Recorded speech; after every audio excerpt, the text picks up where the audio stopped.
Welcome to week 3 of the Lookoff, where rules are arbitrary and can be changed at any time, particularly if it's the last minute of a game and the clock shouldn't stop, but the commissioner wants it to. Exciting week of Ultimate. I'm here with Joe Mama. What's up? And Libby Lehman. Glad to be back. We're looking to talk about the three... Yeah, I'll go ahead and say the 3 games that happened this week and the other thing that wasn't a game. And then talk about what's coming up this week. 3 teams are 3-0. 3 teams are 0-3. The middle class is dead. And the playoff picture is already firm. Oh man, I'm already sad. I don't know if I can make it through the whole episode. I'm already getting sad. Should I go get the box of tissues so you can make it through this week? Yeah. Why are you sad, Joe? Let's walk through your universe point loss to Jackie. I mean, can you even call it universe point? It wasn't even universe until the disc was in the air. Whichever team had scored that point was winning the game. Well, not if we had scored it earlier, necessarily. Yeah, it was tough. I was sad for a while. That's why it took me a while to get the games out. That's why I was dead silent on the camera for the next hour. He's been moping in his room for the last I have been, 4 days. Work got canceled today, so I've just been moping my way through it.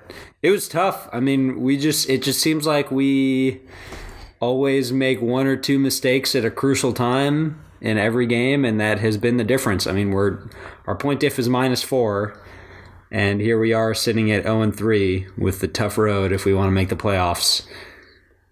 You know, I'm not a superstitious person, but I have to say, I think a little stitious. Yeah, a little stitious. I think the curse is real, and obviously, I will not give any credit to Jackie's team for beating us because it was our own fault completely.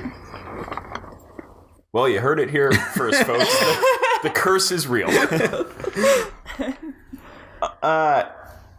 This game kind of went back and forth where both of the teams traded off a couple of points at a time. It was close the entire game. You guys just can't close. Yeah, Swanee just trucked Cole at the worst possible time. That was rough. And, really just... Like I said, just a couple key moments that didn't go our way.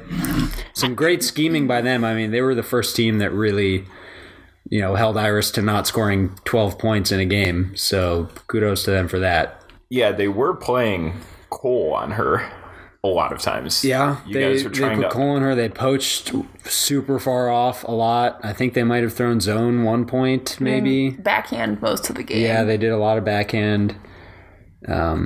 Trying some weird stuff. Yeah. Which, if it wasn't against me, I'd be all excited about teams trying new things, but can't quite muster up the excitement for this one. Jackie's team is good. Like, I was uncertain at the beginning of the season, and after the first couple games, or the first game or so, it's hard to tell, but they're really good. Yeah. I think Jackie's team is the middle third of their roster is, I think, really carrying them and really pulling out these wins. I mean, I know that they were throwing dudes on Iris, but Susie also did a really, really good job. I think containing her. She was close on a lot of them, and even though strategy a lot of times with Iris is just to back her, I think Susie was really close on a lot of unders. Owen had, with his first week with the team, had a really good game. I think High Schooler Charlie too is High Schooler Charlie. High Schooler Charlie's been playing well. Doing well. Yeah. Dan Yu has been playing really well. I don't know how to pronounce his last name, but his name is Dan Yu. That's fine. Dan Yu has been playing. I think super well. Urbanek. Urbanek is how it's spelled. Yeah, I think we're gonna go with that. And then Kat, as always, is great. Kat's and I think that all those players are I don't know where they are draft wise, but that's probably their 4 through 10 picks or so. So I think that's in any league, if you can get a lot out of the middle chunk of your roster, you're gonna go go far. I also think, going back to Iris's team, I think they were really struggling, I think really except for you, Joe, with the angles of their throws. I think the looks were there, but it was like every throw that went off, and maybe it was mainly Milo, because he had a little bit of a rough game. Oh, my God. He had the best point in Winter League history. The first point of that game is the best point in Winter League history. Go back and watch it if you haven't already. Milo threw 4 turnovers. He tapped the disc in and threw it as high as he could. Basically too Cole. Yeah, too cold. To Cole's matchup. To the wall. Not to Swanee. But it was, I don't think he was the only one. I think, Iris had maybe 1 or 2, and a couple other players just were misangling their throws, I think. A lot of things that just tailed the wrong way. Iris had the fatal final turnover, and I know she probably doesn't need us to remind her of it, but Iris had a throw that... But we will anyways. Yeah, she tried to squeeze a throw up the line to Linnea that I think... It was a really tight space, and I think that they were looking at their feet, trying to make sure they're in bounds, or somebody on the sideline was right in front of her. And yeah, it was just a tight throw. And then Swanee trucks Cole. Substitution comes in. Green doesn't take that injury sub. Game's over. Yeah. Honestly, in that moment, I was just trying to get playing. I until you just said it right now, I completely forgot that we even could have taken an injury sub. Yeah, it didn't even cross my mind. There were 30 seconds left on the clock. At that point, you gotta play like it's the last point of the game. So, where do we think these teams are going? To the playoffs. Both of them? We still have a chance. Always the optimist. As per Tokar, there's still basically it's something like 1 out of every 100 possibilities has us in the playoffs. So, I'll take that. That's better than the Avengers. Bet on that any day. Well, on that note, let's start talking about the second game. Really crazy game. Gurgit ended up winning 14-13 against Andrew, but they were down for pretty much the entire game until the last point. They actually, they were losing or tied the entire game until they scored that final point. Big D in the end zone. The point before, Annika to force it to Universe. The D and the score, she had the bookends. And then... Which, she's been really solid the whole league. She's been playing super well. This game in particular, she's just been cleaning up in the end zone. And, that last D, that was basically a first throw D, I think. So just really covering the pools and really coming down with pretty much everything. She's been super impressive. So Andrew took a 5-1 lead and then ended up losing. And I think this is the 3rd straight game where they've given up 4+ points, in a short amount of time. They've let the other team score 4 out of 5 points. So what do we think about Andrew? I'm going to go on the record and say I think they're the best of the winless teams, but at this point, with them having a lot of case men that'll be missing 2 more weeks, I just don't see how they can make the playoffs unless they pull some pickup magic, which I wouldn't put past whoever Andrew is putting in charge to do that. Yeah, I hear Jimmy Mickle's in town this weekend. He's going to be picking up for all the case guys. Yeah, that's fair. Yeah, I think. They are good. I think they are very young, right? Obviously, with their name, and I think some of that is maybe coming into play with how some of those games are going. Of just they get up by a few points and maybe relax a little bit, or are more prone to giving up some of those runs. Black really just made a bunch of plays to win that game, and then they had, even on the last point, which ended up being the break that won it for Gurgat's team, I think it was Robert who had a wide open break side continuation to Swag, who lays out and it just bounces off her hand. It's like, if she comes down with that, or if that throw is 2 inches closer to her, then it's a goal, and it's, completely different ending And so that, it's a brutal way to lose. I think Black, it seemed like, Andrew's team, they are definitely strong in the handler set with Andrew and Kennelly and Sharon and Evan, and have really Val. been able, and Val, Val's been a lot of inside throws.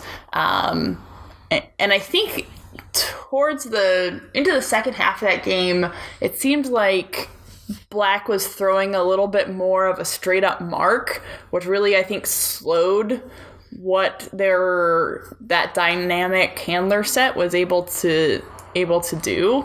So I think that was really effective in just forcing the offense, to play at the defense's pace.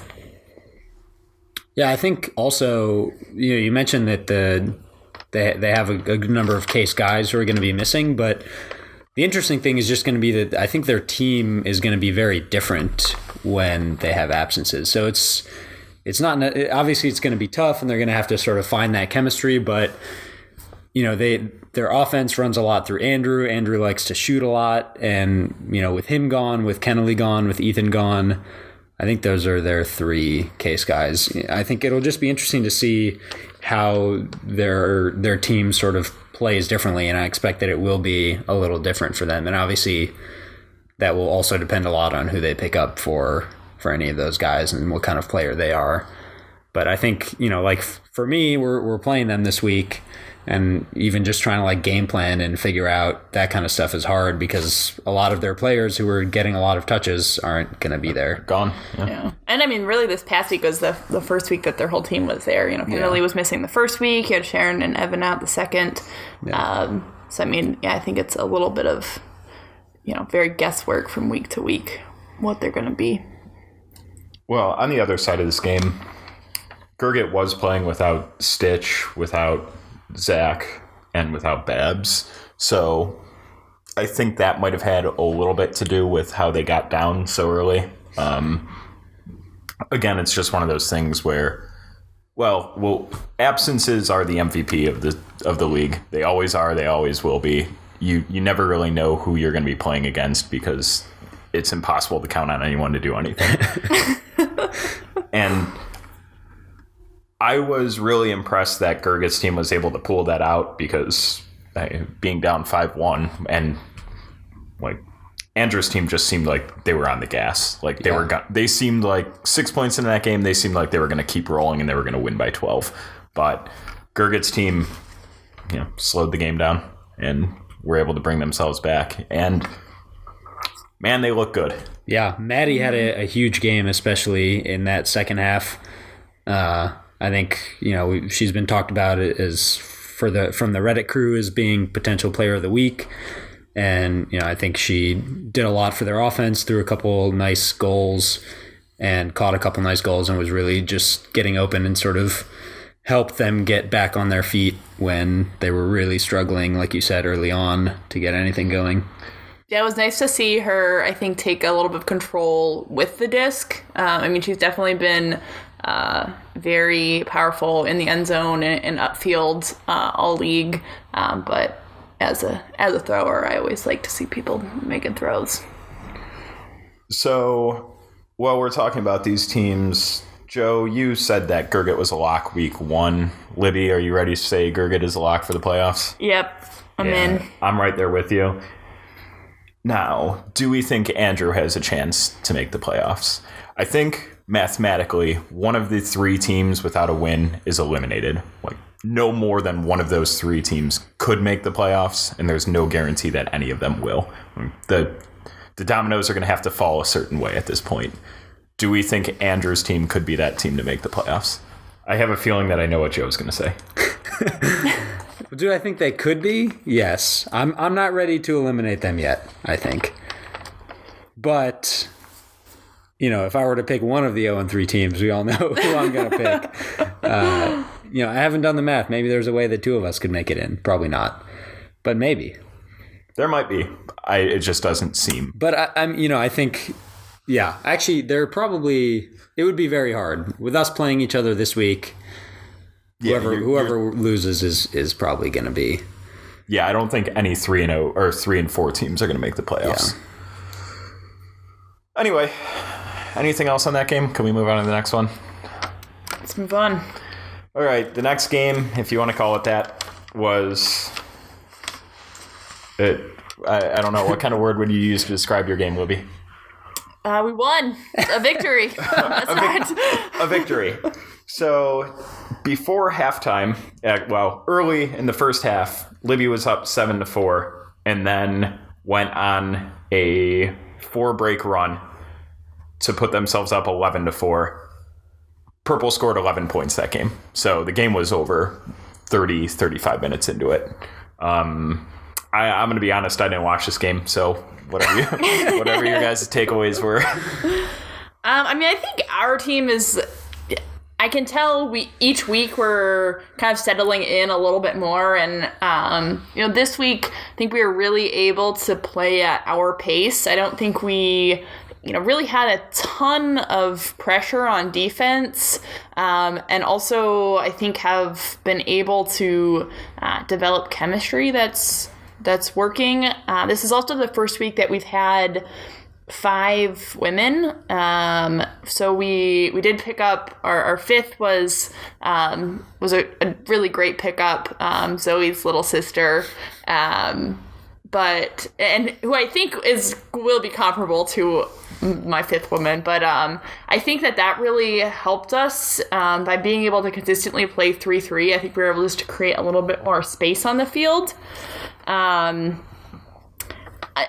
think, Tina's team, they have the pieces to do well. I think the big thing, and when I was going back and watching this game, is they hold the disc a really long time. The disc stagnates really, really often. I think that becomes really easy to play defense on and a lot more difficult to throw good throws. If you lose momentum and are constantly throwing from a dead disc, as more inexperienced players, and it's really hard to consistently I think get the angles and get good throws off. And so I think that's a big thing that they have been struggling with, and something that we saw again. Yeah, Libby's team looks good. I mean, Adnan, I think, only played a part of that game because he had some injury that he was dealing with from warm-ups. They picked up Danny for BT, which, I guess is a pickup. But, they look good. Nickel had a huge game as well. I think she had 2 goals, 3 assists, had a nice layout in the end zone. And I agree. I think that Purple just seemed to really struggle with stringing multiple cuts, multiple passes together. And maybe, I think it's sort of like a domino effect, right? So they couldn't quite get either the timing or couldn't get open on their secondary cuts. And then that sort of leads to them holding the disc for longer and maybe not swinging it as much as they would like. And in that break run that they gave up from 7-4 or whatever, it was all quick points. It was they hit an under and then turn the next throw, and then 2 throws later they're scored on. It wasn't grinded out points. They weren't really getting the disc back after turns. And you could kind of tell that they were a bit deflated just because they weren't really able to get things the way they wanted to go on offense. And yeah, I mean, I think at this point they just gotta be trying different, throw stuff at the wall and see what sticks, try. Well, maybe not literally. Throw stuff at the rafters and see what sticks. Maybe keep the disc in bounds. Yeah. They have enough turns already. I think it's pretty safe to say Tina's team isn't going to win the next 4 games. I don't know what their schedule is coming up, but I can't see them pulling out all 4. I think their season's done. Yeah. Well, their season's not done. Just in case there's glory in the 7-8 game. Just in case Kunal is listening and gets confused. Kunal, your season's not done. You still have to play. Still show up. It's just hopeless. Yeah, Libby, last week you had said that you thought Tina was done, so you beat us to it. Yeah. But had to prove myself right. And Libby's team is putting themselves in position to fight for that fourth spot. A big week this week against Lynch, the power team. But that win over Felipe might end up being the tiebreaker. Like that first win could be the difference, depending on how things shake out here. So the final game was Lynch versus Felipe. The final score on the scoreboard was 17-14, though I think both teams should have had one fewer point than that because of an issue in the rules. One fewer point? Using the rules. Was it 2? No. It was only the very last point that should not have been played. No, we stopped the clock. So for those listening, the clock rule is if the score is within 1 with under a minute left when a point ends, you stop the clock until the disc is in play in the next point. We had the clock stopped with about 50 seconds left when we were up 2, and then I think we scored very quickly, and then they stopped the clock again. And so it was more than... We would have played 1 point, but with the clock running, it would have ran out. I think there are 2 goals that probably wouldn't have happened. And I mean, it's impossible to say. It doesn't change the outcome of the game, but it's one of those things where, like, I got annoyed because the rules shouldn't be arbitrary and be able to be changed. That's exactly what they should. In the middle of the game. Yeah, not at any time. Change only between games. That's fine. Change at any time, not during a game. So Lynch started that game off with a hold and 2 breaks, and then both teams traded holds forever. Lynch got another one near the end, and then Felipe was finally able to get one. Libby, what were your takeaways from this game? Well, I'll be honest, I didn't watch this whole game. Joe, what were your takeaways from this game? Well, no, I still have... I mean, I think the big thing watching, and this is, as an opponent to the power team coming up this week. We're all opponents to the power team.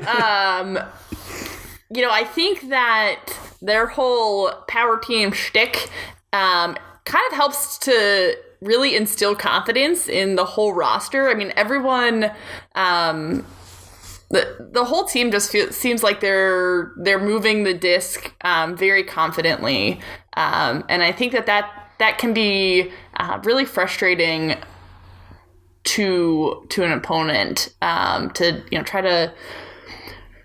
to defend that and even just like kind of winning those mental battles. And I think that was a big part, even though this game was, the score was close for a while, but it never really felt like Felipe's team was totally in it. I think just that vocality of Lynch's team, and I think that can kind of really dominate. So, from my perspective, Lynch's team, power team, my team, was playing very good defense. And I was occasionally, but for the most part, wasn't part of that. I don't want to give myself credit where it's not due. But I think Blue was playing some really good defense, and Felipe had 3 or 4 goals that the throws were either perfect and just undefendable, or they were big plays. Felipe had at least 1, maybe 2 layouts for scores. Griffin got up over Eric. Like, it felt to me like when we were playing that game, they had to make big plays to stay in it. And the stats looking at the end of the game, Lynch's team only threw 8 turns the entire game, and we had 8 Ds. So if you're getting as many Ds as you are turns, you're never going to lose a game. Like, you can't, by definition, lose. And I don't know. Like, the pressure was just constantly on Felipe and the team, and they hung in there, but it didn't feel like it was as close as it ended up being. I'm going to disagree, because I felt like it was pretty close the whole time. And I didn't watch the game live, so when I was going back and watching it, And the first 3 points, like you said, I think it was 3-0, and I was like, oh man, I'm gonna have to watch frickin' Power Team crush this game. But I thought that Felipe's team hung in, and I felt like the game was very close. I think a lot of Felipe's like role players stepped up. I think it felt like they had their whole team there, maybe for the first time. I'm not sure if that's actually true. I think that's true. I think they did a little bit of a better job playing sort of like team defense against Zoe, to not really just like let her run around and get the disc whenever she wanted. She still had a great game.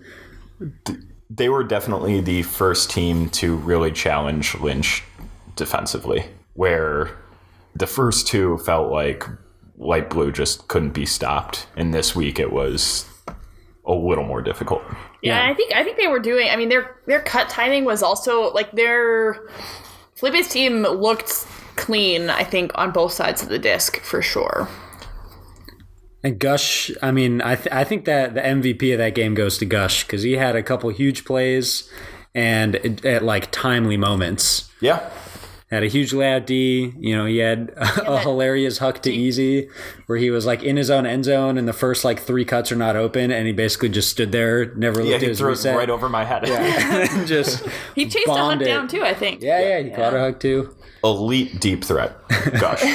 People don't respect him to the level they should. Yeah. But one other thing that I haven't brought up the last 2 weeks, I think Blues women are the best in the league. Top to bottom, the 5 women on Blue are as good or better than any other teams. We've talked about Zoe a bunch, but Ellie, Megan, Sarah all have played really well in their games, like very well. And I don't think not Lucia though. Lucia's played well too. Lucia goes without saying. Lucia's my favorite. Plus, she is the heart and soul of the power team. She's the powerest, the most power. Powerful. She's the most powerest of all of the team. Yeah, I'd say she's power team. Definitely power team. But Blues women just have been kind of carrying the team. Makes my job easier. What is your job again? I yell power team. I yell power team a lot. I once ripped Lynch's shirt off. No, his job is to sit here and talk about them. Yeah, that's right. Yeah. Here to pump up my teammates because they're good. Maybe one day. All right, we're done talking about power team now. Let's move on. All right. That's enough of that. Yeah, we'll keep this one short. I don't really have anything else written down. Upcoming games this week. First off, we have Tina versus Felipe. Are we all in consensus that Felipe is going to run away with that one? That's where I'd put my money. I think so. Yeah, I agree. Game 2, Power Team versus Libby. I think it's going to be tough, but I think we're, I'm betting on my team. I'm going to go with the Power Team. And Joe? The tiebreaker. Libby, you missing anyone this week? Any inside scoops that I can... Yeah, actually we are. Adnan's still hurt? Not that I know of. I haven't heard anything back from Adnan. BT and Adam are both out again. Okay. We might be picking up Danny Olson. Okay. Otherwise, we should have everyone. As far as I know. No, Lavelle's out too. We're missing one.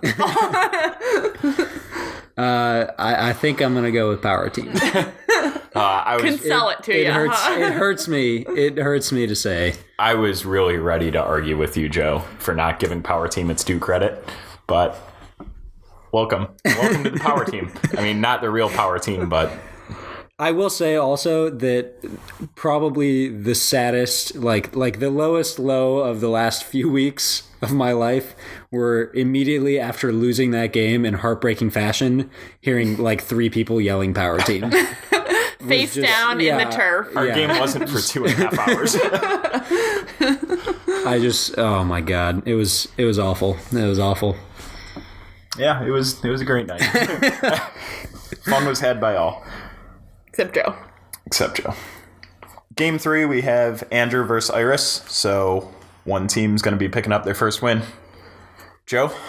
It's going to be us. It's going to be us. I am ready to do whatever it takes. So Spirit of the game be damned. This is the week that Case guys are missing? This week and next week of League, yeah. Right. So they're missing, I think Andrew, Ethan, and Kennelly are their 3. And we're missing Dima, Daniel, and Milo. is Dima still in school? Yes, he is a senior. Okay. And he is also injured now anyways. He's got the shots for his shoulder, so he's out for a few weeks anyways. Okay.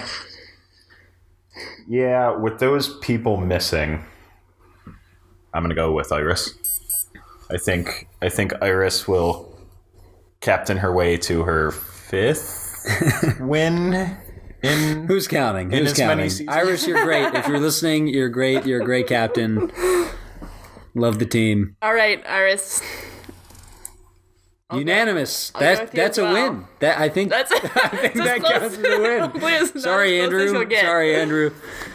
I will say now that you've both picked us that we are potentially, because the Irish curse is real, down to 5 players from our team for this week. All right, I'm going back. Oh, come on. I put all that out on the table. We got Swanee and Kathy, who are both nursing injuries from the All-Star game. Rob, who I think pulled his hamstring or something like that. I mentioned Daniel, Dima, and Milo. And then Justine. Wanyong is missing this week, and Justine is maybe also injured. So that brings us down to, I think, me, Iris, Linnea, Joe Baker, and one other person that I'm forgetting. Dean, yes, Dean. So hopefully some of those players will not be injured, but you already picked our... I am going on the record. No. I am going on the record. This is being edited in out. support of This Andrew. is being edited out. This is being edited out. He wrote it in pencil. It's fine. I'll just bleep it. I'm going to bleep it. I won't edit it. I'll just bleep it, so no one will know what you just said. All right, I'll stick with you, Joe. Don't let me down again. Yes, Libby.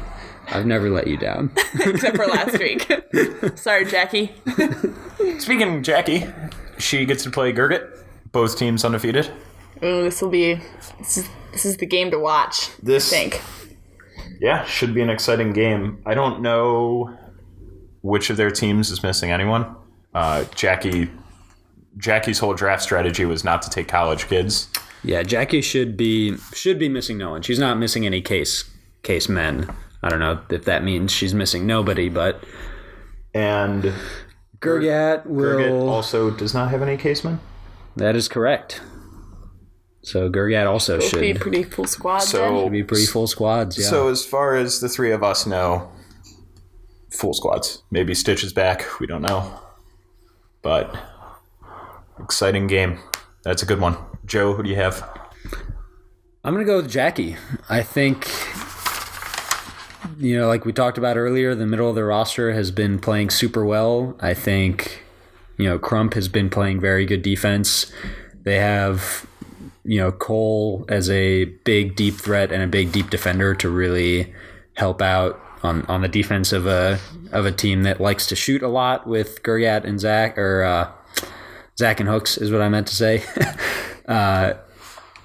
And they have strong women and strong women defenders as well to, put some pressure on Maddie and the rest of the women on Gurgat's team. So I'm gonna go with Jackie.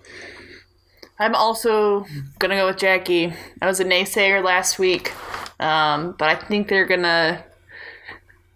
I'm not gonna say it's gonna look good, but I think they'll. I think they'll pull it off. Yes. Well, since you guys are both going with Jackie, I'm gonna go with Gurgit. I would have gone with Gurgit anyway. I think. It all just depends on whether or not Stitch is there. I think that's going to be huge. Their team is really, really good and has proven that they can come down out of a hole. I think Jackie's team has only proven that they can let another team come out of a hole to almost beat them. Mari. She feels something. She's coming on the table. Okay. She knows this is going to be a big game. I think Mari's in support of Waffle's house. Just probably. Yeah, so actually, starting next week, this is a great idea from Danny. Starting next week, we're going to put 2 food bowls for each game with one team's logo on each, and whichever Mari eats from first, that's going to be our. Oh, that's good. It's going to be our pick for the week. Especially because Groundhog's Day is next week. It's a Groundhog's Day homage. Is it? Kind of. Because Mari kind of looks like a groundhog. She's kind of like a rodent. So that's all I have. Before we go, any more locks for the playoffs? You both have said Gerget and Lynch at different times. Are you ready to lock in Jackie? Yeah, I'm ready. I mean, it would take a monumental. I think they would have to be some injuries. Iris level. Well, I was thinking singular, more of just Iris, not the whole team. More of it would take a Brad level collapse, is what I was thinking of. Ouch. But fair. To be fair, they are also wearing the same color, so Yeah. it could happen. Could happen. But I think if they are able to stay relatively healthy, making the playoffs, I think they're obviously in a very good spot to do that. So, and I think they're going to win this week too. So that'll basically guarantee them the spot. Yeah, I think that would have to. Libby, you in agreement? Yeah, I think so. What about teams that have no chance? Libby, you've already said Tina. Anyone else? Don't you dare, Libby. Don't you dare. I'm going to count out Andrew. Oh! I think the absences are going to hurt whenever they really need to pick up a win. Yeah, it will be tough for them because they'll be playing with a different team for the next 3 weeks. Guaranteed. They'll be missing either the Case men or Case women. Which would be Swag, Michelle, and Sharon. Yeah. Most likely. That's, as Joe said earlier, like a drastically different team when they're gone. Mm-hmm. Joe, do you want to eliminate anyone? You've yet to cut anyone out, and I think that's probably part of the being 0-3 and having hope. I will eliminate. I feel uncomfortable saying that. I think I'm ready to say that Tina's team will not make the playoffs. But that is it. That's all I'm going to say. Okay. All right. Big game this week? Yeah, huge game this week. 3 huge games this week. And then Felipe, Tina. I think that's the first game, right? Yeah. In other news, January is going to be over, so I'll be back to drinking. Bring me alcohol. These podcasts will get a whole lot livelier. Yeah, hopefully. Next week, it was mentioned, after next week will be Groundhogs. I think we'll do this pod normally next week, and then the week after, we're kind of floating a few fun ideas around for something to do. Yeah, if you've got more ideas for something we could do that's for our, week off of Winter League, feel free to hit us up. We actually do have an email now. I don't remember what it is. I think it's the Lookoff podcast. I'm going to look it up. Just send it to a bunch of things that it could be. And vegetable@case.edu.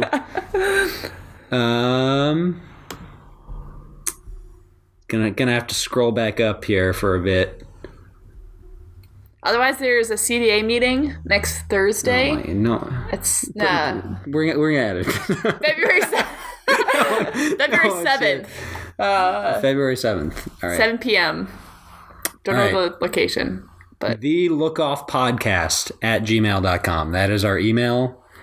Send us an email if you have any ideas or just want to call us out for being bad at this. Whatever you want, really. No, not bad. Now that we have a few of these episodes under our belt, we'll probably be looking to bring in guests. If you're interested in being on, just let us know. We'll probably say no, but there's a chance. We're very selective. But we're very selective about our guests that we don't have on the show. Really, if you want to support the pod, just keep opening and then closing the YouTube page. Get our numbers count up because we are looking for some sponsorship deals. True. Yeah, we're looking looking at the Wendy's near the near Winter League to sponsor us. And the big salad. Yeah, the big salad. But we need at least 1,000 YouTube views per episode before the big salad will even touch it. So, All right, final thoughts? no, you read my mind this week. No, you bred my mind. No. Nobody's Learn the rules. Learn the rules to this week's You Bred My Mind. Yeah. Know where the brick mark is and know how the last minute. And what the wire means. What the wire means. Yes, all good things to know. But also the general rules, I feel like people don't really know. Yeah, those. So read through those as well, because those are also Can't hurt, important. Yeah. With that, I don't remember what our sign off for this is. So. This is Brad Katecki looking you off until next week.